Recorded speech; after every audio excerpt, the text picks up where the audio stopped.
उसके बाद प्रतिज्ञा दोहराएंगे। आंखें बंद, लंबा गहरा श्वास। ओम सहना भवतु सहनौ भुनक्तु सह वीर्यं करवावहै तेजस्विनावधीतमस्तु मा विद्विषावहै। ओम शांति शांति शांति। मेरे साथ प्रतिज्ञा दोहराएं। मैं प्रतिज्ञा करती हूँ आजीवन यम नियम का पालन करूंगी। मैं प्रतिज्ञा करती हूँ विश्व में योग का पताका फहराऊंगी। मैं प्रतिज्ञा करती हूँ फर्स्ट टाइम में नेट जेआरएफ क्लियर करूंगी। मेरी संकल्प शक्ति सुदृढ़ है, पवित्र है, अबाध्य है। ओम ओम ओम। मैं अपनी संकल्प शक्ति से सब कुछ कर सकती हूँ। ओम ओम ओम। मेरे पास अजय मनोबल है। ओम ओम ओम। अपने दोनों हैंड्स को रब करेंगे आंखें ढके और आ जाए वापस।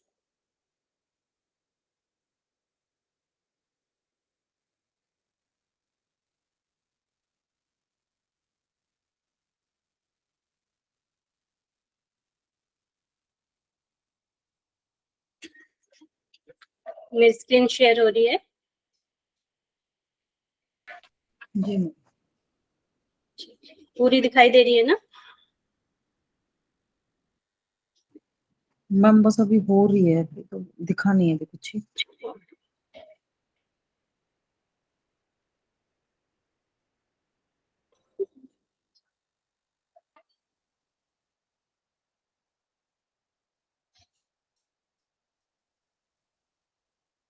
अभी दिख रहा है? मैम नहीं। नहीं मैम, मीटिंग ही दिख रही है।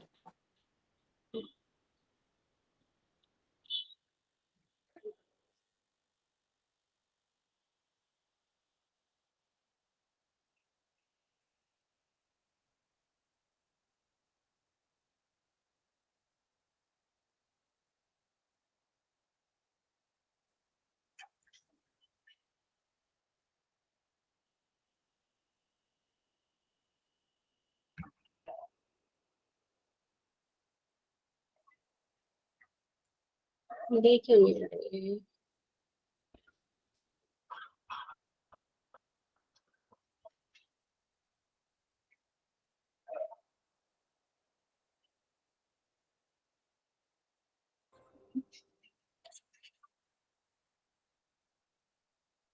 अभी दिखाई दे रहा है? विजिबल जी है? मैम। जी मैम। जी यस मैम। ठीक है, चलिए स्टार्ट करते हैं हम। तो आज हम शिव संहिता स्टार्ट करने जा रहे हैं। ये पेपर 2 की यूनिट 5 से लिया गया, यूनिट 5 से है। यहाँ से आपके 2 से 3 क्वेश्चन आते हैं हर बार पेपर में, तो इम्पोर्टेंट टॉपिक है आपका।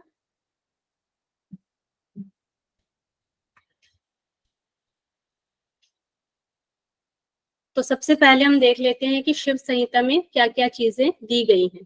ठीक है, तो इसके हम रचयिता की बात करें तो इसके रचयिता अज्ञात बोले जाते हैं या शिव को इसमें माना जाता है। ठीक है, अज्ञात है या शिव को इसके रचयिता कहा जाता है। इसमें श्लोकों की संख्या हम देखते हैं तो 642 श्लोक है, जिसमें से 99, 57 पहले अध्याय में 99 है, दूसरे अध्याय में 57 है, तीसरे अध्याय में आपके 115 है और चौथे अध्याय में 111 और फिफ्थ जो अध्याय है आपने 260, उसमें आपके श्लोकों की संख्या है। ये अकॉर्डिंग है आपकी कैवल्य ध्यान की जो बुक है शिव संहिता की, उसके अकॉर्डिंग ये श्लोक दिए गए। और अलग अलग जो बुक्स है उसमें अलग अलग दिए गए हैं, मगर ये कैवल्य धाम की जो बुक है शिव संहिता, उसके अकॉर्डिंग श्लोकों की संख्या दी गई है। फिर इसमें पटल, इसमें जो आपके अध्याय है उसको यहाँ पर पटल कहा गया है। ये क्वेश्चन भी आ सकता है कि शिव संहिता के अनुसार अध्याय को क्या कहा गया है, तो इसमें पटल कहा गया है। अब मुझे बताएंगे जो आपका हठ योग प्रदीपिका है उसमें क्या कहा गया है अध्यायों को? उपदेश। उपदेश कहा गया है। और घरेड़ संहिता में प्रकरण प्रकरण कहा गया है। और गोरख संहिता में शतक शतक कहा गया। इसी तरह यहाँ पर भी जो शिव संहिता के अध्याय है उनको यहाँ पर पटल बोला गया है। पटल आपके यहाँ पर 5 बताए गए हैं। इसमें जो वाद दिया गया है वह अद्वैतवाद है। अद्वैतवाद मीन्स क्या होता है?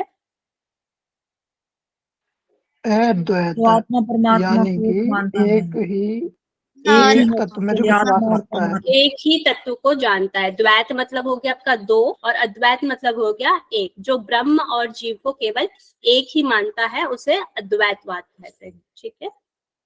फिर इसमें संवाद की बात करें तो संवाद इसमें शिव और पार्वती का है। शिव को यहाँ पर ईश्वर भी कहा गया है, तो ईश्वर और पार्वती या शिव और पार्वती हम यहाँ पर कह सकते हैं।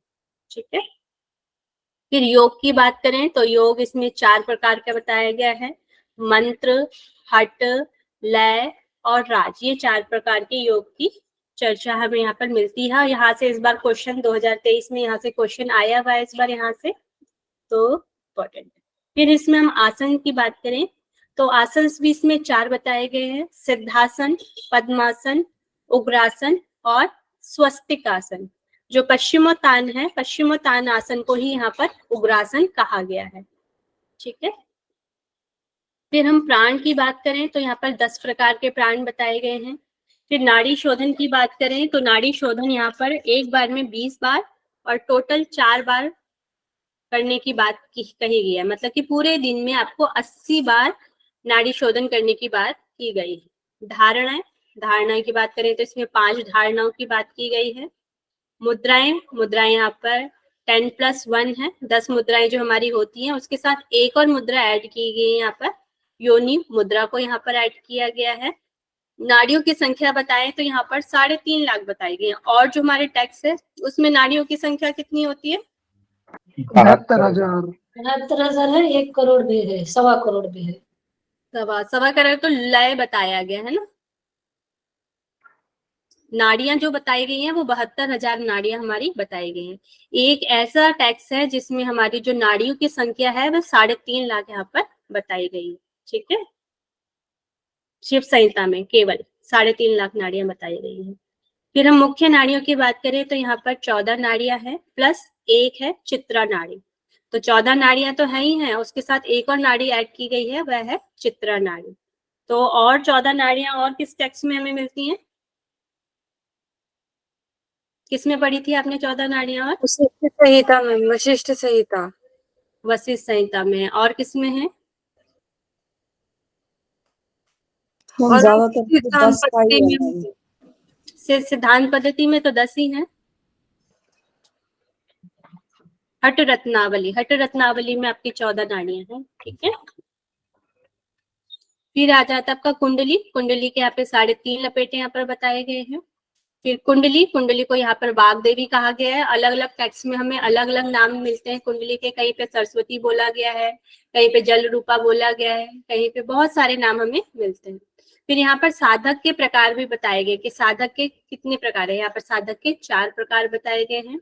मृदु, मध्य, अधिमात्रक और अधिमात्रम, ये 4 प्रकार यहाँ पर साधक बताए गए हैं। फिर हम चक्र की बात करें तो यहाँ पर 7 चक्रों की बात की गई है।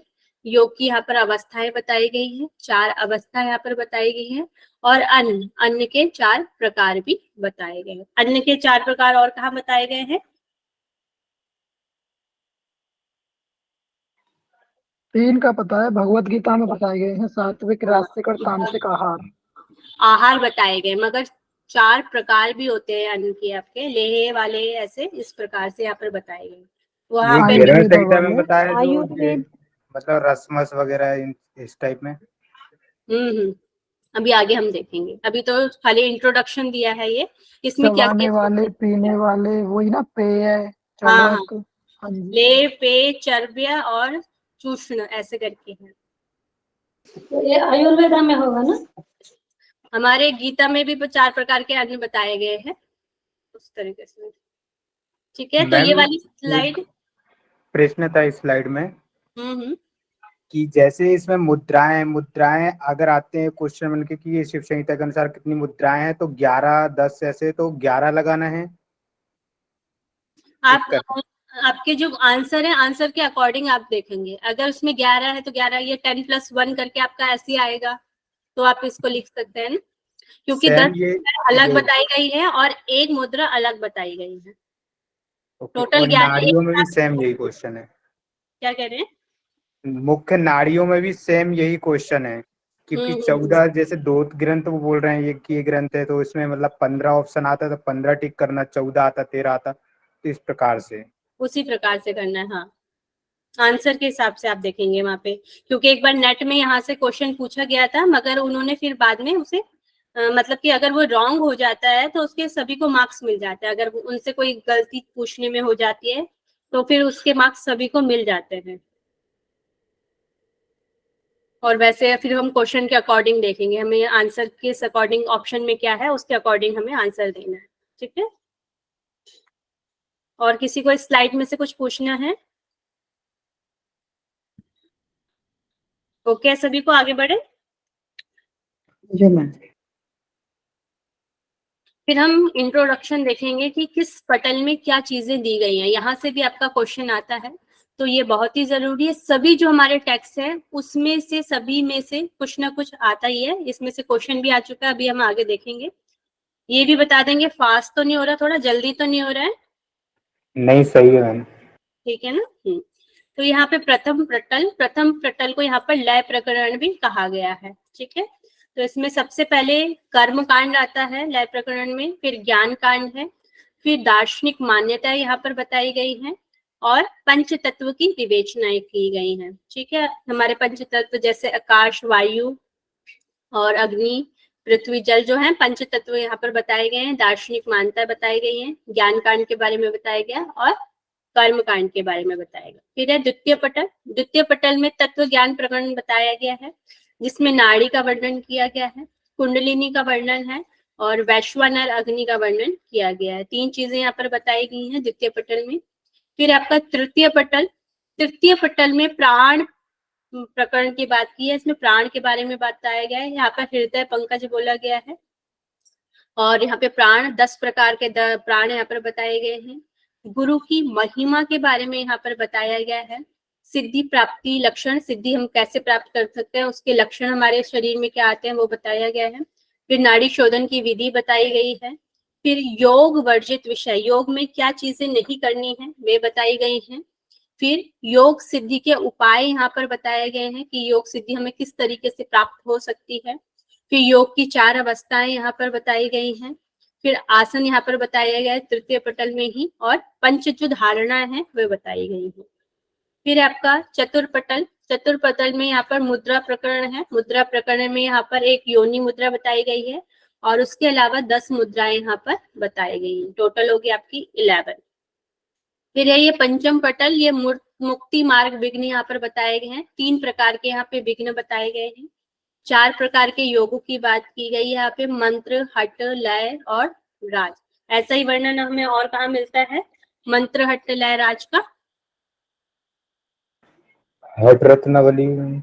हट रत्नावली में क्या कहा गया है? मैम सीक्वेंस थोड़ा सा आगे पीछे कर दिया है। सीक्वेंस आगे है, मगर ये 4 प्रकार के जो योग हैं उनको वहां पर क्या कहा गया है? महायोग। महायोग। जो आपका योग बीज है और आपका का योग बीज और हट रत्नावली, इसमें इसको महायोग कहा गया है। मगर यहाँ पर इसके ये 4 प्रकार दिए गए, यहाँ पर ये महायोग नहीं है। ठीक है, यहाँ पे 4 प्रकार आएगा, मंत्र, हट, लय, राज। फिर यहाँ पर 4 प्रकार के साधक बताए गए हैं, जो अभी अपने पहली वाली साइड में देखे थे, मृदु, मध्य, अधिमात्र और मात्रम। फिर यहाँ पर प्रतीकोपासना यहाँ पर बताया गया है। फिर आत्मा का साक्षात्कार के बारे में बताया गया है। फिर ध्यान के बारे में यहाँ पर बताए गए हैं। 4 प्रकार के अन्य यहाँ पर बताए गए हैं, और चक्रों के बारे में बताया गया है। तो ये है आपके 5 पटल, प्रथम, द्वितीय, तृतीय, चतुर और पंचम पटल। यहाँ पर से सभी को ओके है ये वाली स्लाइड? जी मैम। ठीक। तो अब हम आगे देख लेते हैं इसमें से क्वेश्चन आपका कैसे आता है। तो ये 2021 में आपका आया हुआ क्वेश्चन है, तो सभी करेंगे। यहाँ पे जो योग के प्रकार बताए हैं वैसे ही प्रकार योग तत्व में भी बताए गए हैं ना। योग तत्व में भी है, Yoga Tattva Upanishad. Ma'am second option. Second option, सभी सेकंड कह रहे हैं। अभी मुझे आपकी स्क्रीन जो आप अगर मैसेज कर रहे होंगे तो वो पता नहीं चल पा रहे हैं। तो आप कह रहे हैं सेकंड, तो इसका राइट आंसर सेकंड ही है। तो आपका ए, प्रथम पटल में आपके दार्शनिक मान्यताएं हमने पढ़ी थी अभी। द्वितीय पटल का फोर्थ आ जाएगा शरीर विशाल ब्रह्मांड की प्रभुति, मतलब शरीर में जो चीजें हैं वही हमारे शरीर में जो भी ब्रह्मांड में है वो चीज यहाँ पर बताई गई है। सी, चतुर्थ पटल में हमारा क्या दिया गया है, मुद्राएं दी गई हैं, अभी पढ़ा था हमने। और पंचम पटल में हमें योग के प्रकार और साधन, तो यहाँ से भी ऐसे क्वेश्चन आ सकता है। तो हमें लर्न करना है कि किस अध्याय में या किस पटल में क्या क्या चीजें दी गई है। ठीक है, तो ये क्वेश्चन है आपका। फिर हम प्रथम पटल स्टार्ट करते हैं, लाइव प्रकरण। ठीक है, समझ तो आ रहा है ना सभी को। मैम क्वेश्चन एक बार प्लीज फिर से दिखा दीजिएगा।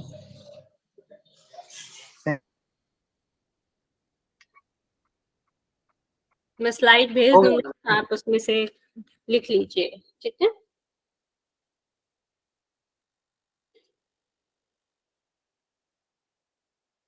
आगे बढ़े।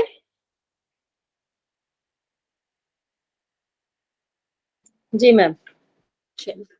तो इसमें योग उपदेश का कारण बताया गया है। जो आपका पहला ही आपका श्लोक है, इसमें ही ब्रह्म के बारे में बताया गया है, या ईश्वर जो है या परमात्मा जो है उनके बारे में बताया गया है। वो कैसे हैं, एकम ज्ञानम नित्यम, मतलब कि संसार में एक ही ज्ञान नित्य है, आदि और अंत से रहित है, अन्य कोई भी वस्तु सत्य नहीं है।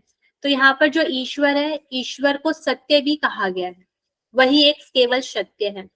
संसार में एक ही ज्ञान जो है वह नित्य है, जो हमेशा रहता है। ईश्वर के लिए यूज हुआ है, संसार में एक ही ज्ञान है जो नित्य है, जो हमेशा रहता है, जिसका आदि और अंत से जो रहित है, ना उसका जन्म होता है, ना उसकी मृत्यु होती है, ना उसकी शुरुआत होती है, ना उसका अंत होता है, से रहित है।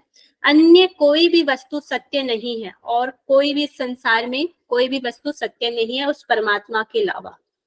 जगत में इंद्रिय उपाधि भेद से जो रहित है, मतलब कि वह इस जगत में जो हमारी जो हम जो भी प्राणी है वह किसमें, हम सभी प्राणियों में क्या है, इंद्रियां हैं। तो वह इस जगत में इंद्रिय उपाधि भेद से जो रहित है, उसमें इंद्रिया वगैरह नहीं होती है और कोई भी कर्म उसमें नहीं बनते हैं, इसलिए वह इंद्रिय उपाधि भेद से जो रहित है वह ज्ञान रूप है। ऐसा यहाँ पर बताया गया है, वह ज्ञान रूप बताया गया है।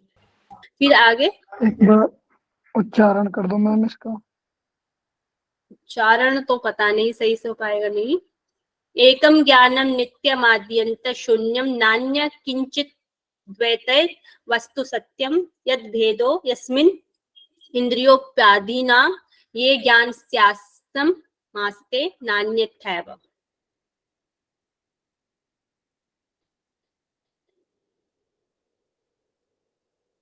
एक ही ज्ञान जो है वह नित्य है, जो शून्य और अंत, जिसका अंत और शून्य नहीं है। ठीक है, इस तरीके यहाँ से बताया गया। और वस्तु सत्यम, एक ही वस्तु सत्य यहाँ पर बताई गई है। और जो इंद्रिय उपाधि है, इंद्रियोपाधिना, इंद्रिय उपाधि से जो रहित है, ज्ञान स्यासे म्यासते, मतलब एक ही ज्ञान वही सत्य यहाँ पर बताया गया। फिर यहाँ पर जो आगे बढ़ते हैं तो दूसरे और तीसरे श्लोक में बताया गया है, शिव कहते हैं आगे, भक्तों पर अनुराग रखने वाला तथा सभी प्राणियों का स्वामी मैं है। यहाँ पर शिव या जो ईश्वर यहाँ पर बताए गए, भक्तों पर अनुराग रखने वाला तथा सभी प्राणियों का स्वामी मैं हूँ। विवादग्रस्त लोगों के मिथ्या ज्ञान के हेतुभूत मतों को छोड़कर एकमात्र मुझ में समर्पित जीवों के लिए, आत्मज्ञान के लिए अब मैं आत्मा मुक्ति प्रदान करने वाले योग शास्त्र का उपदेश करता हूँ। मतलब वो कह रहे हैं सभी प्राणियों का स्वामी मैं हूँ, विवादग्रस्त लोगों के मिथ्या ज्ञान के लिए, जो ज्ञान योग के कारण या जो दूसरी चीजों के द्वारा मोक्ष की प्राप्ति करने चाहते हैं उसके लिए। विवादग्रस्त लोगों के मिथ्या ज्ञान, जो ये हमारा शरीर है ये अनश्वर है, ऐसा जो मिथ्या ज्ञान है उनके हेतु भूत मतों को छोड़कर एकमात्र मुझ में समर्पित जीवों के आत्मज्ञान के लिए और जो मुझ में ही लगे हुए हैं उनके आत्मज्ञान के लिए अब आत्मा मुक्ति प्रदान करने वाले योग शास्त्र का मैं उपदेश कर रहा हूँ। आगे वे योग शास्त्र का उपदेश के बारे में बताएंगे। ठीक है, तो ये वाली स्लाइड ओके है तो बता दीजिए। पहला चैप्टर इसमें थोड़ा सा ये वाला है, मुश्किल है, और जो चैप्टर है वो फिर योग के आ जाते हैं। इसमें थोड़ी सी बातें ये वाली बताई गई हैं। ओके है,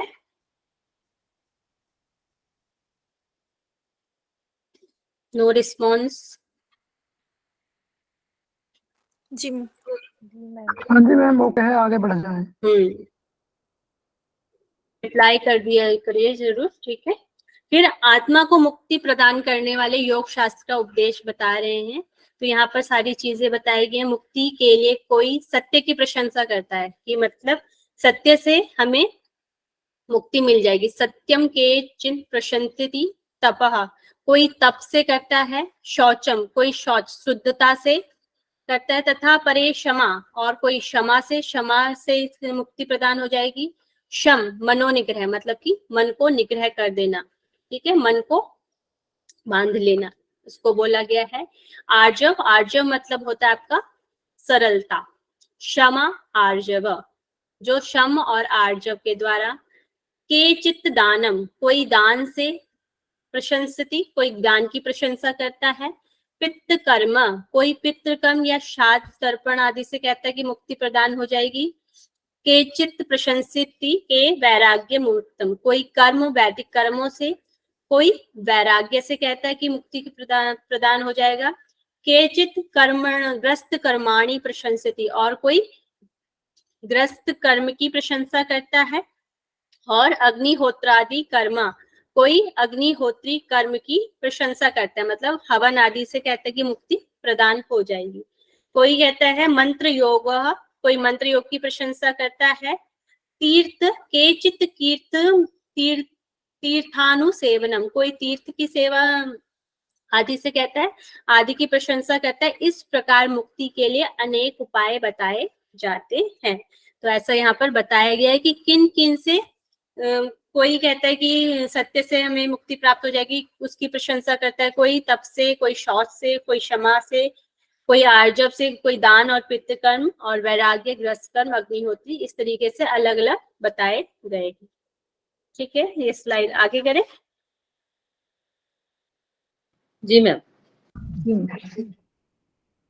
फिर इस प्रकार सांसारिक कार्यों में लिप्त कर्तव्य एवं अकर्तव्य कर्म को जानने वाले पाप कर्म से मुक्त हो जाते हैं, फिर भी पुण्य से मोहग्रस्त रहते हैं। मतलब इस प्रकार में संसार कार्यों में लिप्त जो इस संसार में है, वे कर्तव्य एवं अकर्तव्य, जो करने योग्य कार्य हैं, और अकर्तव्य कर्म, जो ना करने वाले कार्य हैं। अकर्तव्य कर्म करेंगे तो उससे क्या होगा?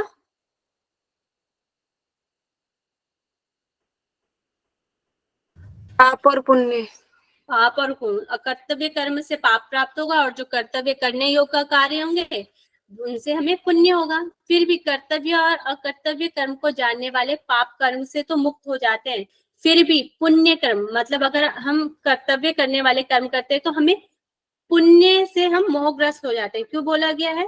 क्योंकि अगर हम पाप, चलो हमारे पाप तो खत्म हो गए, मगर हमारे पुण्य तो है, पुण्य होंगे तो हमें दोबारा जन्म लेना पड़ेगा, फिर उनको भोगना पड़ेगा। तो यह कहा गया है फिर पुण्य से हम मोहग्रस्त हो जाते हैं। जब हमारे पाप और पुण्य दोनों ही खत्म हो जाते हैं तब मोक्ष की प्राप्ति होती है, ऐसा यहाँ पर बताया गया।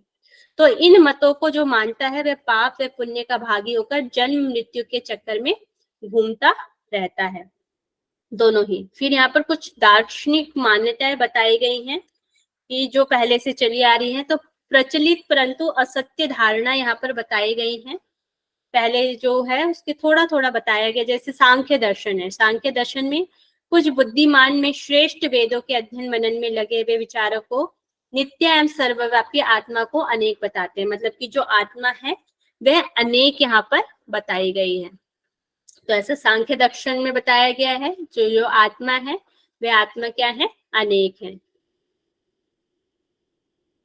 फिर जैसे अन्य दृढ़ धारणा वाले, जैसे चारवाक जो विचारक जो है, विषय प्रत्यक्ष है, उनके अतिरिक्त कुछ भी सत्य नहीं है, स्वर्ग या नरक आदि कहाँ है, अर्थात इसका अस्तित्व नहीं है, ऐसा कह सकते हैं। आपने चारवाक वाला पढ़ा है नवदर्शन में? नहीं पढ़ा है? जी मैम पढ़ जी लिए। मैम पता है। पढ़ लिया है। तो उनका श्लोक क्या है? जैसे यावते जीवते सुखम जीवते ऋण कृत्वा घृतम पीवते। कौन बताएगा इसको? मैम जब तक जियो सुख से जिए पूर्वक और जियो। उधार लेके एक घी एक ही पियो। करके, एक जना कोई भी बताए, बता दीजिए। जब तक जियो तब तक सुख में जियो, चाहे ऋण मांग के घी पियो। घी पियो मतलब कि वह इसी जन्म तक सारी चीजों को मानते हैं, वह पुनर्जन्म को नहीं मानते, या उसके बाद हमारे मरने के बाद स्वर्ग है या नरक है, ऐसा नहीं कहते। वो कहते हैं जो भी करना है इसी जीवन में कर लो। तो चाहे आपको ऋण लेकर भी घी पीना पड़े, या तो उस तरीके से बोला गया है, मतलब कि इसी जीवन में जो कुछ है इसी जीवन में है, ऐसा बताया है। कुछ भी सत्य नहीं है, स्वर्ग या नरक आदि कहाँ है, उनका अस्तित्व नहीं है, ऐसा चारवाक कहते हैं। दृढ़ धारणा वाले भी कहते हैं, उन्हें चारवाक भी बोला गया है। ठीक है, ओके है। आगे बढ़े। जी मैम। जी मैम। फिर ऐसे हैं मैम जी। मैम ये जो चारवाक की आपने बात बताया और सांख्य दर्शन की बात बताया, तो मतलब इन विचारों का इन्होंने खंडन किया, मतलब इनको इन्होंने नहीं माना है क्या ऐसा? हाँ हाँ, आगे वो मतलब कि वो बता रहे हैं कि सब में क्या क्या दार्शनिक मान्यता है, कौन क्या क्या मानता है। जैसे सांख्य दर्शन अनेक आत्मा को मानता है, उनके बारे में थोड़ा थोड़ा बताया गया है। पर ये नहीं मानते हैं ना? हाँ, ये नहीं मानते, ये योग शास्त्र को मानते हैं ना, जो शिव है वो योग शास्त्र को मानते हैं। हाँ ठीक ठीक, ओके। फिर दूसरे विचारक विज्ञानवादी ज्ञान धारा के जो कुछ विद्वान है, शून्य को उत्कृष्ट मानते हैं। कुछ दूसरे लोग सांख्यवादी प्रकृति और पुरुष इन दो तत्वों को स्वीकार करते हैं। तो जो आपकी बुक है, बुक में आपके ये नहीं दिए गए हैं, यहाँ पे ऐसे ही ऐड किए गए हैं। दूसरे विचारक जो शून्य धारा को, कोई शून्य धारा को मानते हैं। कुछ दूसरे लोग सांख्यवादी प्रकृति और पुरुष इन दो तत्वों को स्वीकार करते हैं। जो सांख्य दर्शन है उसमें प्रकृति और पुरुष को माना जाता है। और परमार्थ परम सत्य से जो विमुख भिन्न भिन्न मताग्रही अपनी बुद्धि एवं श्रुत मतलब सुना हुआ जो ज्ञान है, अपनी बुद्धि और श्रुत ज्ञान के अनुरूप विचार कर इस जगत को नीश्वर, ईश्वर की सत्ता नहीं है, उसको नीश्वरवादी मानते हैं। जो ईश्वर को नहीं मानते हैं, ऐसे भी लोग यहाँ पर बताए गए हैं। तो कुछ अन्य विचारक उसे ईश्वर की सत्ता है, मतलब कि जो सगुण ब्रह्म की भक्ति करते हैं या सगुण ब्रह्म को मानते हैं। ये जो सगुण ब्रह्म को नहीं मानते, निराकार ब्रह्म को मानते हैं, वो आ जाएंगे। जो कुछ अन्य विचारक हैं वे ईश्वर की सत्ता है ऐसा कहते हैं। किसी भी सिद्धांत के प्रति दृढ़ न रहने वाले लोग युक्ति पूर्वक इस जगत में अनेक प्रकार से अभिव्यक्ति करते हैं। मतलब जो मोक्ष की प्राप्ति के लिए लोग अलग अलग प्रकार से यहाँ पर बताया गया है। मगर पुनः पुनः सब शास्त्रों को देखकर एवं विचार कर यही एकमात्र योग शास्त्र ही सर्वश्रेष्ठ माना गया है। मतलब कि इतनी सारी जो विचार है, धारणाएं हैं, मगर उनको पुनः पुनः विचार कर सब शास्त्रों को देखकर विचार कर एकमात्र शास्त्री सर्वश्रेष्ठ बताया गया। योग को ही यहाँ पर सर्वश्रेष्ठ बताया गया है। ओके है।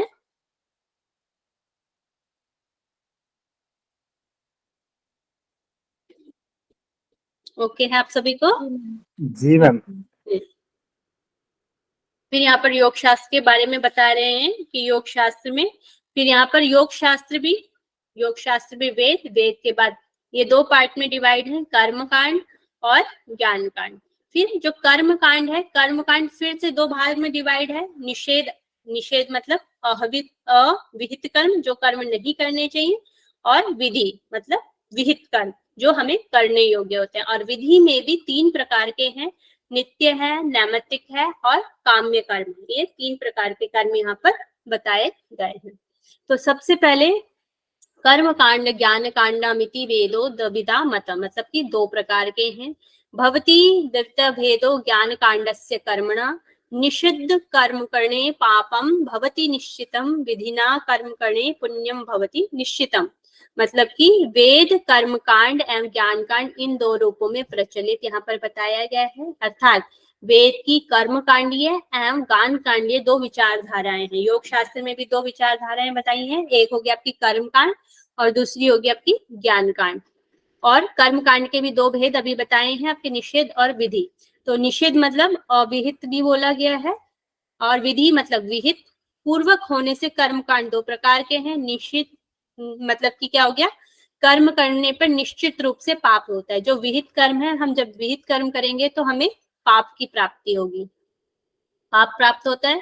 तथा विधि पूर्वक विहित कर्म करने से निश्चित रूप से ही पुण्य की प्राप्ति यहाँ पर बताई गई है। फिर विधि कर्म तीन प्रकार के यहाँ पर बताए गए हैं, नित्य, नैमित्तिक, काम्य, भेद से तीन प्रकार के हैं। और नित्य कर्म कौन से होते हैं? जो हम जो डेली हम रेगुलर अपनी जिंदगी में करते हैं, हाँ, डेली जो कर रोजमर्रा। करते हैं, तो उनको बताया गया है। जैसे डेली हम क्या करते हैं, बात स्नान होता है, संध्या पूजा होता है, ये नित्य कर्म होते हैं। और हम इन कर्मों को नहीं करेंगे तो हमें पाप प्राप्त होता है। कर्म ना करने से पाप प्राप्त होता है। तथा काम्य कर्म, काम्य कर्म कौन से होते हैं? जो फल की इच्छा से जो किए गए, डिजायर के लिए किए जाते हैं। डिजायर के लिए। कोई भी एक एग्जाम्पल देंगे काम्य कर्म का? मैम ये व्रत के जैसे लिए जो होती है, हम लोग पूजा वगैरह करते हैं विशिष्ट दिन के लिए, वो हाँ, काम में पूजा करना वगैरह करते हैं है। किसी मतलब इच्छा के लिए, हमारी ये इच्छा फिर पूरी हो इसको जाए उसके लिए हम कोई भी काम्य करते हैं, उसके लिए हम कोई भी कर्म करते हैं, उनको काम्य कर्म कहा गया है। फिर नैमित्तिक, करवा चौथ का व्रत हो गया ना, क्या कह वो रहे हैं? भी कल जो करवा चौथ का व्रत हो गया, वो भी एक काम्य कर्म ही है ना। वो नैमित्तिक, नैमित्तिक में आ जाएगा, कोई किसी विशेष पर्व पे आप कर रहे हैं ना।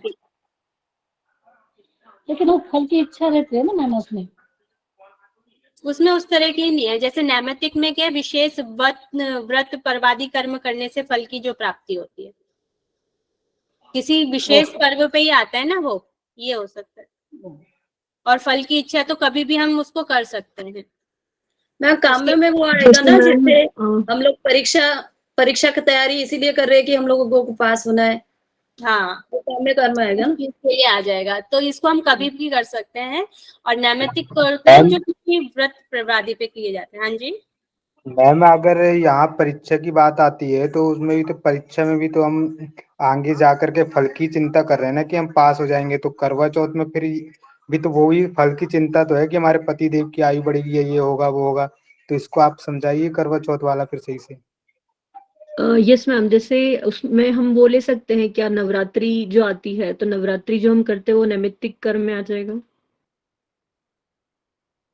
मैम नैमित्तिक मैं बताऊं? हाँ जी बताइए।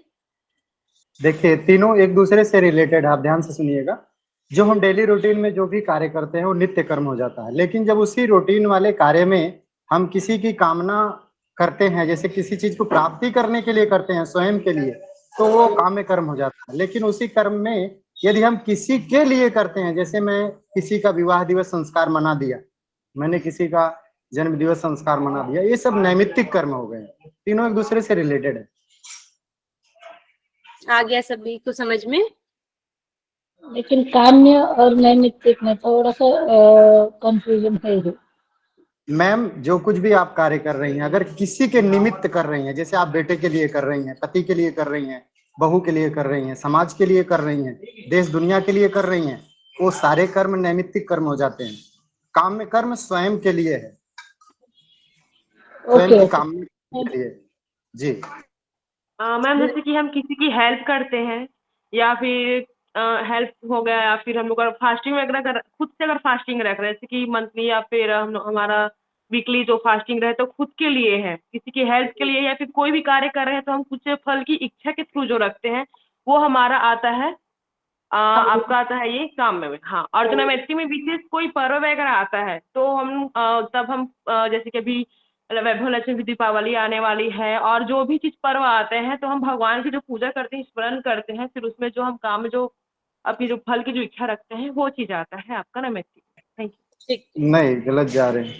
काम्य कर्म अपनी इच्छा के लिए है और जो नैमित्तिक है वो मतलब वो उसमें पर्व कार्य आदि आता है। ठीक है ना?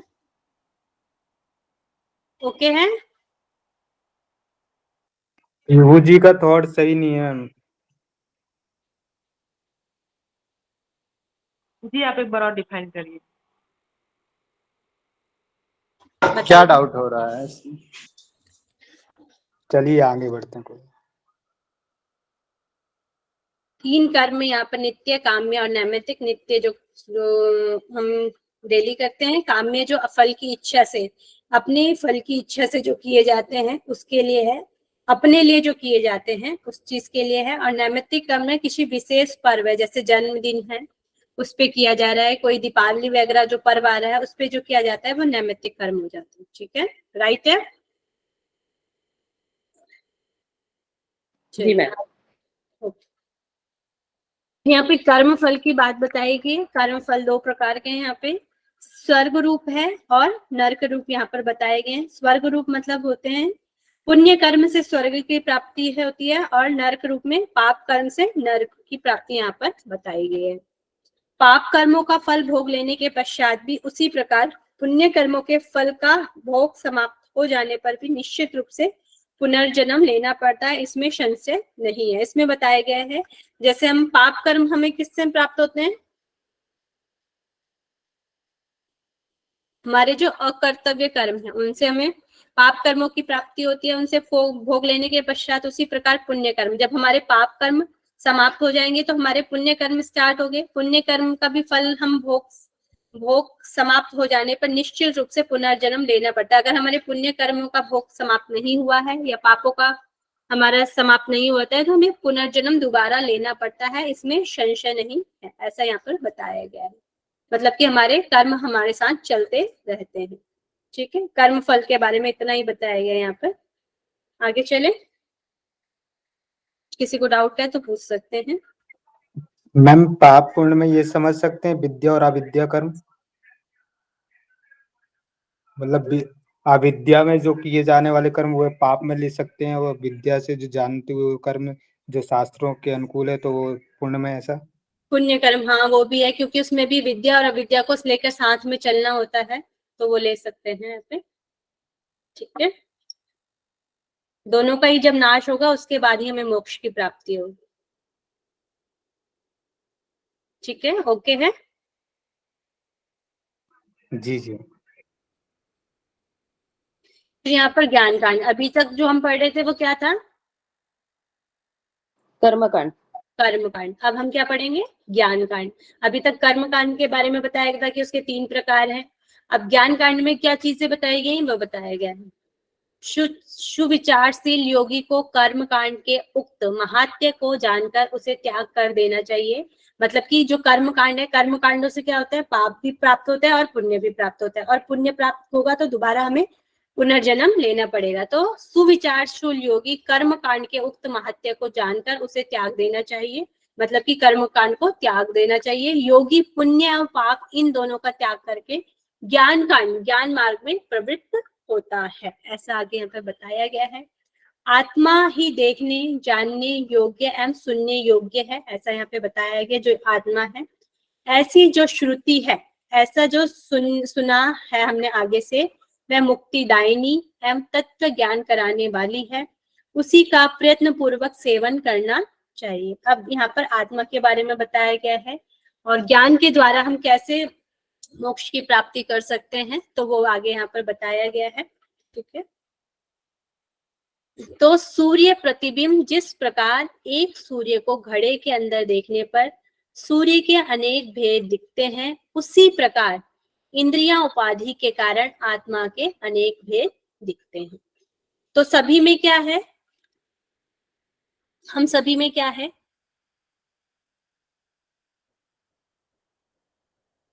बताएं। भगवान। भगवान या आत्मा, हम सभी के अंदर आत्मा है ना? तो यहाँ पर जैसे सूर्य है, यहाँ पे सूर्य है, तो ये अलग जैसे बर्तन है, यहाँ पर एक बर्तन है, यहाँ पर एक बर्तन है, यहाँ पर, इन बर्तनों में हम देखेंगे तो हमें क्या दिखाई देगा? सूर्य की परछाया दिखाई देगी ना, सूर्य सभी में दिखाई देगा ना। यस या नो? Yes ma'am. जी मैम। ऐसा ही यहाँ पर बताया गया, सूर्य तो केवल एक ही है,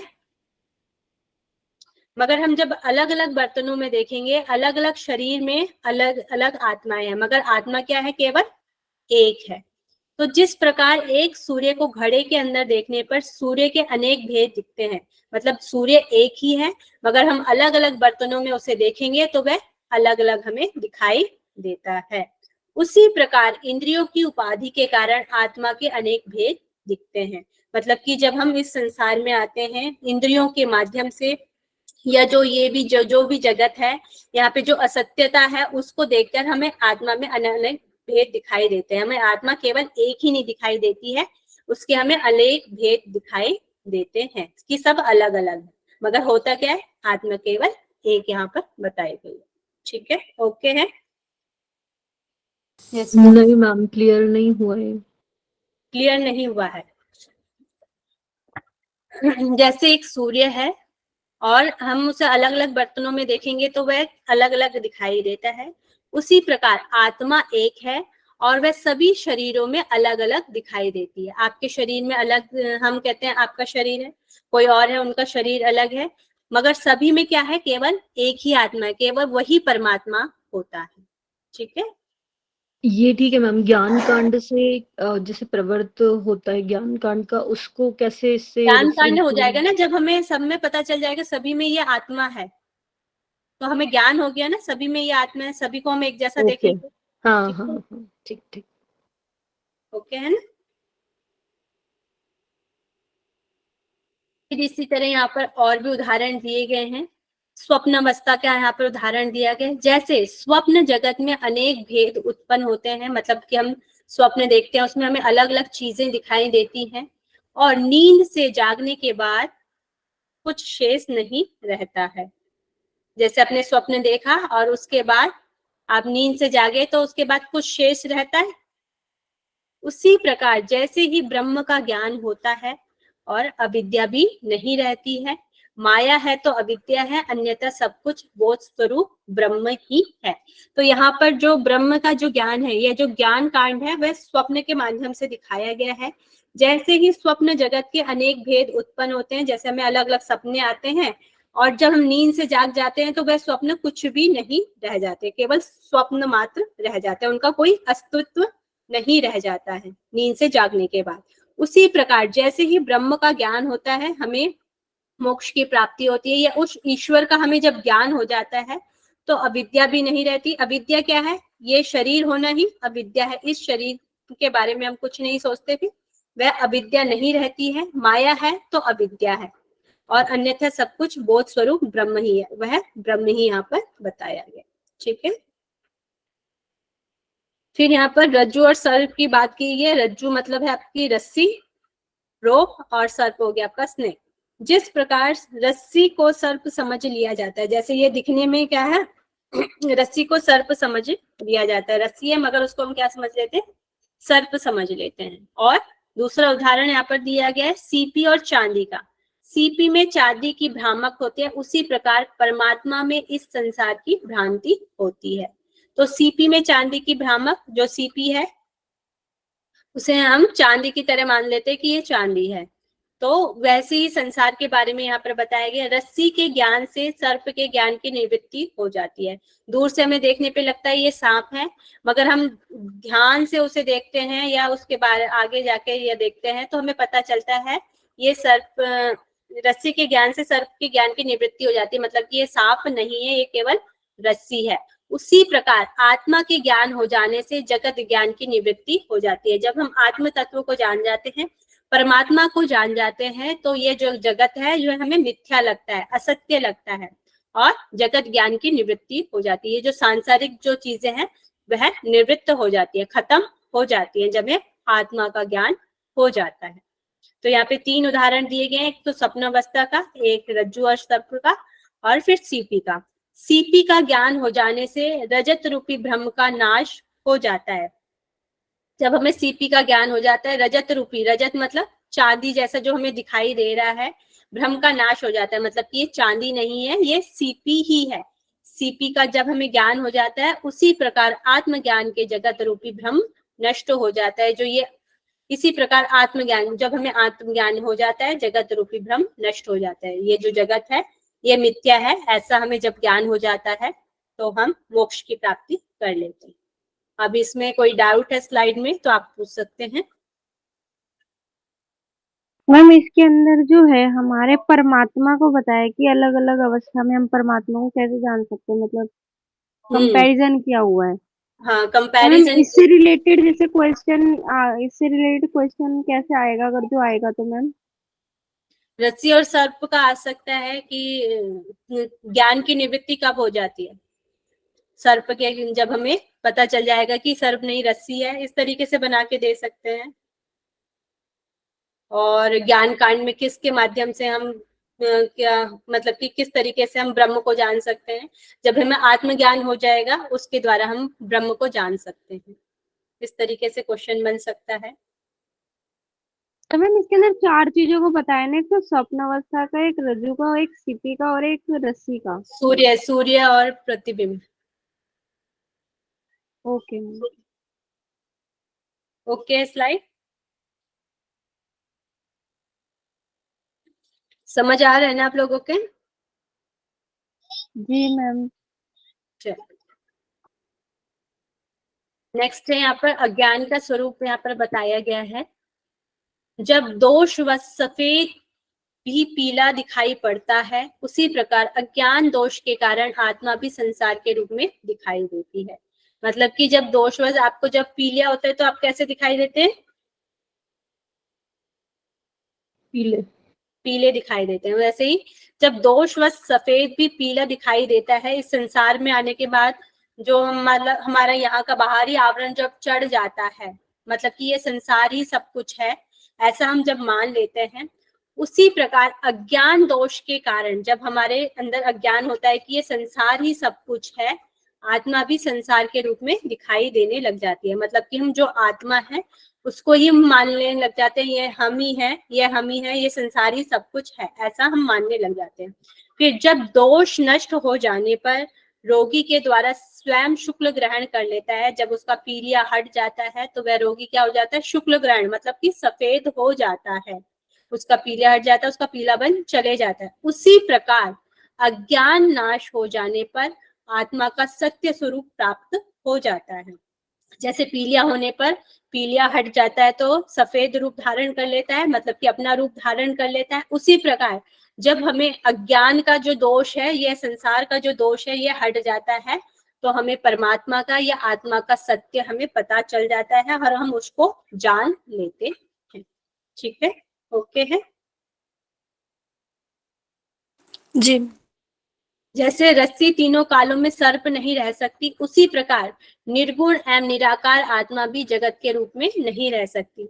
मतलब कि सर्प है, रस्सी सर्प है, ऐसा हमेशा नहीं रह सकता। एक न एक दिन हम जान ही जाएंगे कि ये सर्प नहीं रस्सी है। उसी प्रकार निर्गुण एवं निराकार जो ब्रह्म है, एक न एक दिन हमें पता ही चल जाएगा कि जो परमात्मा ही सब कुछ है, इस जगत का जो स्वामी है वह परमात्मा है। और इंद्रादिक ईश्वर समझे जाने वाले देवगण, जो इंद्र आदि जो है, इंद्रादिक मतलब कि जो इंद्र समेत जो और जो देवगण हैं, जो ईश्वर समझे जाने वाले जो देवगण हैं, उनका नाशवान होने के कारण अनित्य तथा आगमन जरण मरण से युक्त होते हैं। जो इंद्र आदि देव भी हैं, उनका भी जरण और मृत्यु होता ही होता है, उनका भी आवागमन होता ही होता है, ऐसा यहाँ पर बताया है। वह भी नित्य नहीं है, वह भी अनित्य यहाँ पर बताए गए हैं। ठीक है,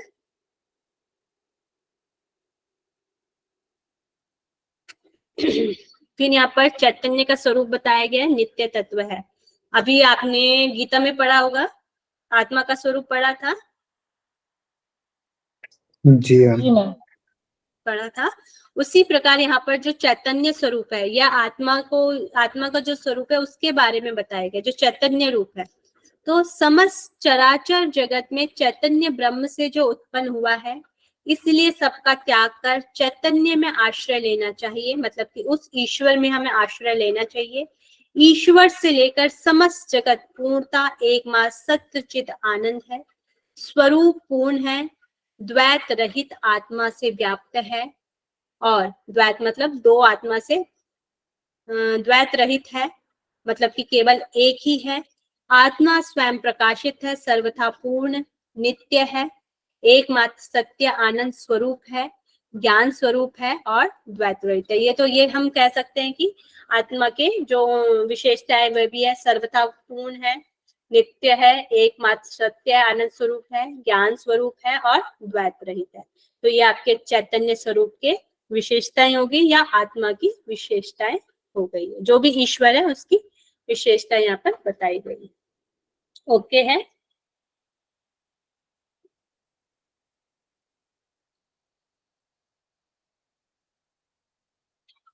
आगे हम पढ़ते हैं संसार। यहाँ पर संसार के 3 प्रकार दिए गए हैं। अरिमित्रो मुदासीन स्त्री विदोस्त्यादित जगत व्याहारेषु नित्यम दृष्टे नान्याथ पुनः। मतलब पुनश्च ये संसार शत्रु, मित्र तथा उदासीन, तटस्थ इस रूप में 3 प्रकार का है जो व्यवहार में निश्चित रूप से परिलक्षित होते हैं। मतलब कि यहाँ पे संसार के 3 प्रकार बताए। यहाँ से क्वेश्चन आ सकता है कि शिव संहिता के अनुसार संसार के कितने प्रकार बताए गए। तो यहाँ पर शत्रु, मित्र और उदासीन, यहाँ पे 3 प्रकार यहाँ पर बताए गए हैं। ओके है। मैम एक बार दोबारा से बता दीजिए। क्या बताना दोबारा से? यही वाला संसार के 3 प्रकार। संसार के 3 प्रकार हैं आपके यहाँ पे, शत्रु, मित्र और उदासीन। शत्रु जैसे आप पतंजलि योग दर्शन में भी पढ़ते हैं, वहां पे आपको मैत्री, करुणा, मुदिता इस तरीके से आपका वहां पर आता है। तो जैसे जो मित्र है, मैत्री करनी चाहिए तो मित्र, यहाँ पर शत्रु है, करुणा शत्रु से आ जाएगा। उदासीन होता है तटस्थ भाव, मतलब ना किसी के सुख को देख के सुखी होना, ना किसी के दुख को देख के दुखी होना। तो यहाँ पर संसार के यहाँ पे 3 प्रकार हैं, शत्रु, मित्र और उदासीन।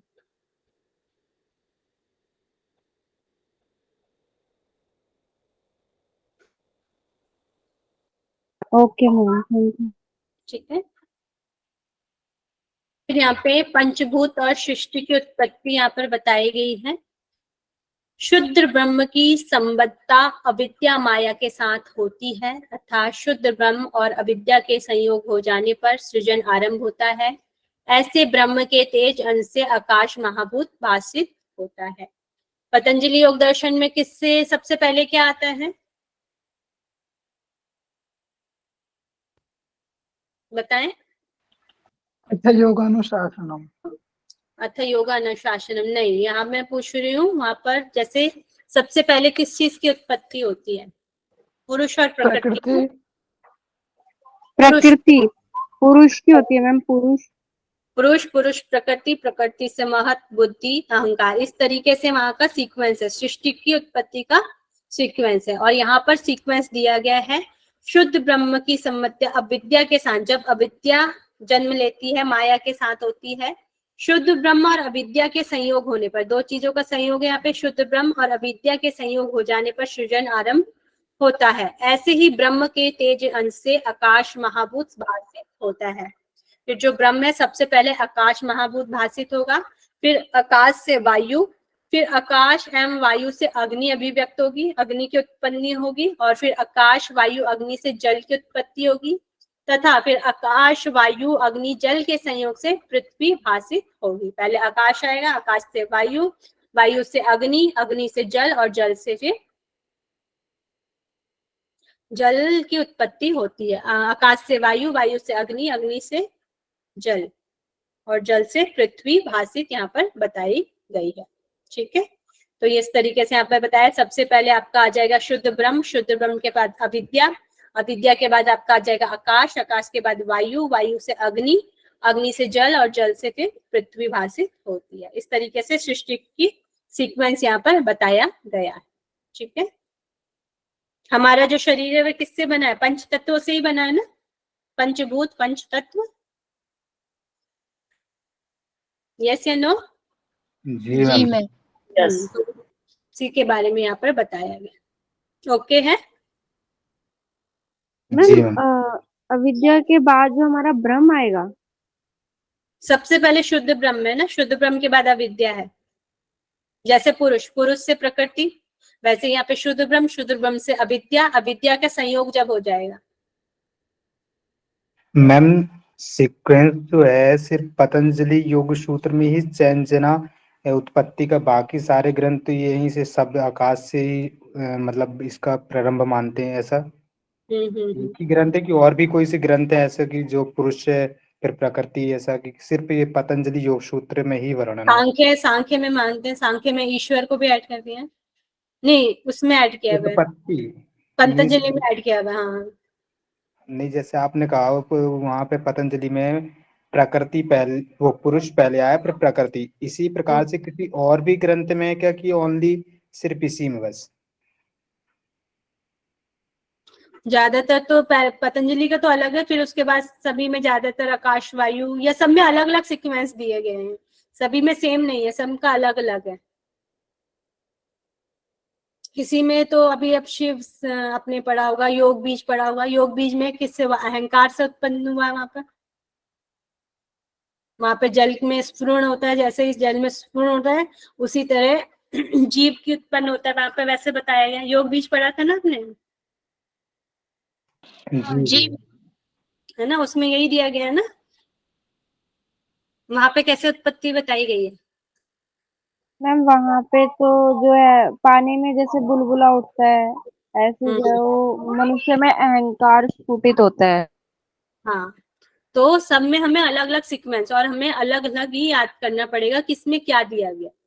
वो किसी से भी पूछ सकते हैं कि शिव संहिता के अनुसार सृष्टि की उत्पन्ना कैसे हुई है, योग बीज के अनुसार सृष्टि की उत्पन्ना कैसे हुई है, शॉर्ट में देंगे, मगर इस तरीके से क्वेश्चन आ सकता है। ठीक है, ओके है। क्लास ओवर यहीं पे करना है, आगे बढ़े? मैम यहीं पे। मैम पहली बार पढ़ रहे हैं इसको थोड़ा।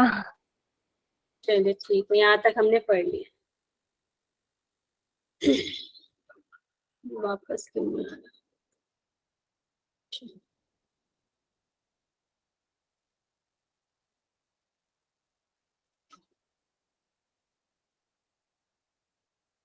चलिए मैं क्वेश्चन आंसरिंग करूंगी। सभी पहले तो मैसेज में डालेंगे और उसके बाद जिससे मैं पूछूंगी वो कर आंसर देंगे, ठीक है? अभी किसी से स्लाइड में से किसी को कुछ पूछना है? चलिए मैं क्वेश्चन आंसर कर लेती हूँ, उसके बाद हम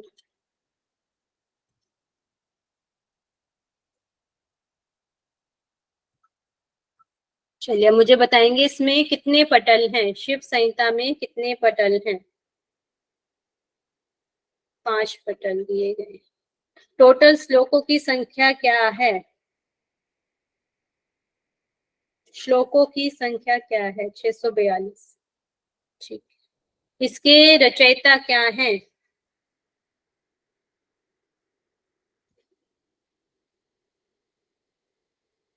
अज्ञात है या शिव को यहाँ पर माना गया है? ठीक है, वेरी गुड। इसमें नाड़ियों की संख्या क्या है?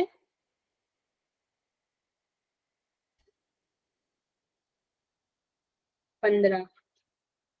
11 किसने कहा है? नाड़ी, नाड़ी 14 + 1 है। टोटल नाड़ियां कितनी हैं?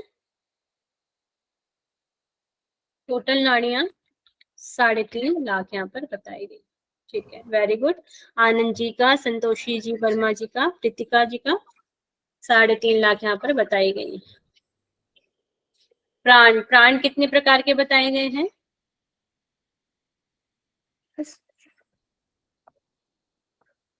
10। प्रीतिका जी का, गौरव जी का, सभी का 10 आंसर आ रहा है। धारणाएं कितनी बताई गई हैं?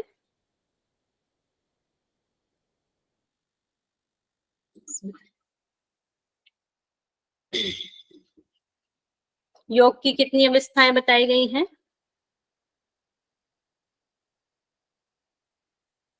योग की कितनी अवस्थाएं बताई गई हैं? 5 नहीं है, 4 है।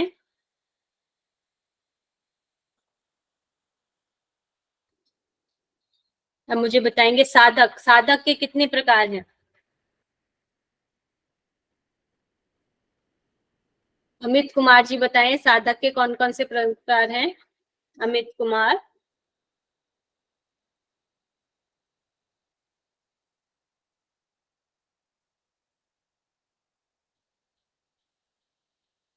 हरगुन अरोरा जी बताएं। मैम मृदु, मध्य, अधिमात्र, अधिमात्रम। अधिमात्रम, वेरी गुड। गौरव जी का भी आंसर आ गया है, मृदु, मध्य, अधिमात्रक और अधिमात्रक। ठीक है, अब बताएंगे प्रथम पटल। प्रथम पटल में क्या क्या चीजें पूछी गई हैं?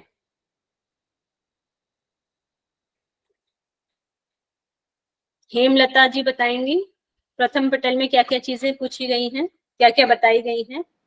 जी मैम, कर्मकांड, ज्ञान कांड, दार्शनिक मान्यताएं और पंचतत्व विवेचना। पंचतत्व विवेचना बताइए, वेरी गुड हेमलता जी। नेक्स्ट मुझे बताएंगी, और संतोषी वर्मा जी का भी आंसर आ गया है, कर्मकांड, ज्ञान कांड, दार्शनिक मान्यता। नेक्स्ट मुझे बताएंगे द्वितीय पटल में क्या क्या चीजें बताई गई हैं?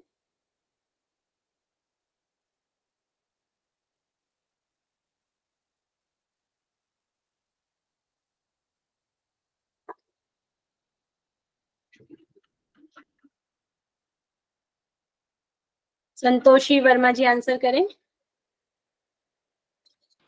नाड़ी का वर्णन है कुंडलिनी और वैश्वानर अग्नि का। नाड़िका, कुंडलिका और वैश्वानर अग्नि का। और सभी के आंसर भी आ रहे हैं, रूपाली जी का, नीलू जी का, कृतिका जी का, अशरफ असलम जी का, और अलम जी का, और रमेश साहू जी। नेक्स्ट तृतीय पटल में क्या क्या चीज पूछी गई, बताई गई है?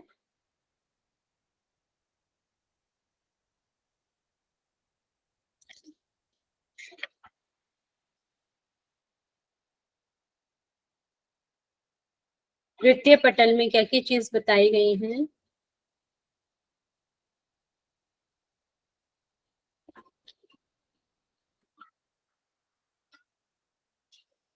पीहू जी बताएं।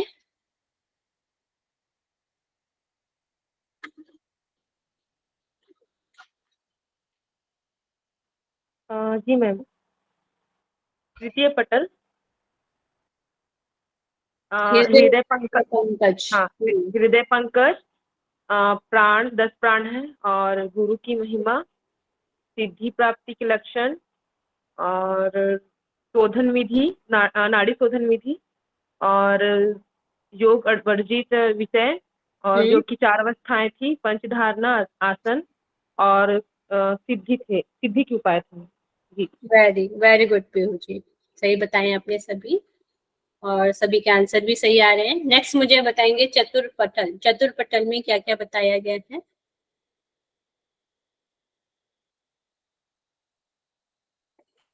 नेहा जी का आंसर आया है योनि मुद्रा, 10 मुद्राएं बताई गई हैं। पूजा अग्रवाल जी इसका आंसर करें। मैम 10 मुद्राएं और एक और योनि मुद्रा भी बताया गया, टोटल 11 मुद्रा भी बताई गई, वेरी गुड। नेक्स्ट मुझे पंचम पटल में क्या बताया गया है?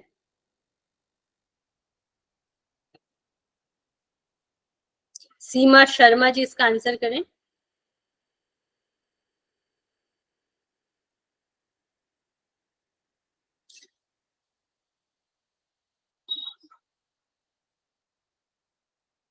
जया जी इसका आंसर करें।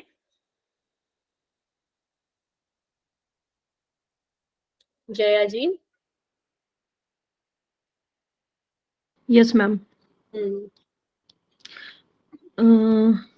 मैम इसमें पंचम पटल में 3 प्रकार के विघ्न हैं, 4 प्रकार के योग हैं, मंत्र, हठ, लय, राज, 4 प्रकार के साधक हैं, प्रतीकोपासना है, आत्म स्वरूप का साक्षात्कार है, ध्यान है, 4 प्रकार का अन्न है, और चक्र है।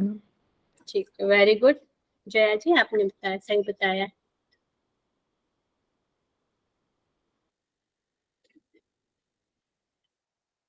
नेक्स्ट मुझे बताएंगे योग शास्त्र कितने प्रकार का यहाँ पे बताया गया है?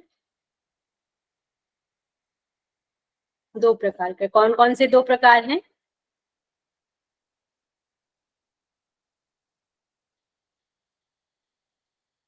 ज्ञान और कर्म, 2 प्रकार के बताए गए। कर्म कितने प्रकार के बताए गए हैं? दो कर्म। कौन कौन से कर्म के दो प्रकार बताए गए हैं? नेहा जी बताएं इसका आंसर। कर्म के दो प्रकार। मैम एक तो निषिद्ध है और एक विहित है। निषिद्ध है और विधि, विहित कर्म। अब मुझे विधि, विधि जो कर्म है वे कितने प्रकार के बताए गए हैं? कृतिका जी बताएं। जी मैम 3 प्रकार के बताए गए हैं, नित्य, नैमित्तिक और काम्य कर्म। नित्य, नैमित्तिक और कर्म। कर्म फल कितने प्रकार के बताए गए हैं? कर्म फल 2 प्रकार के, कौन कौन से हैं? कर्म फल स्वर्ग और नरक रूप में बताए गए हैं। कर्म कांड के बाद किस चीज की बात की गई है? अगर कर्म कांड से हमें मोक्ष की प्राप्ति नहीं हो रही तो उसके बाद क्या करना चाहिए? ज्ञान कांड को अपनाना चाहिए, ज्ञान कांड करना चाहिए। संसार के कितने प्रकार बताए गए हैं? 3 प्रकार यहाँ पर बताए गए। सृष्टि की उत्पत्ति किसके संयोग से होती है?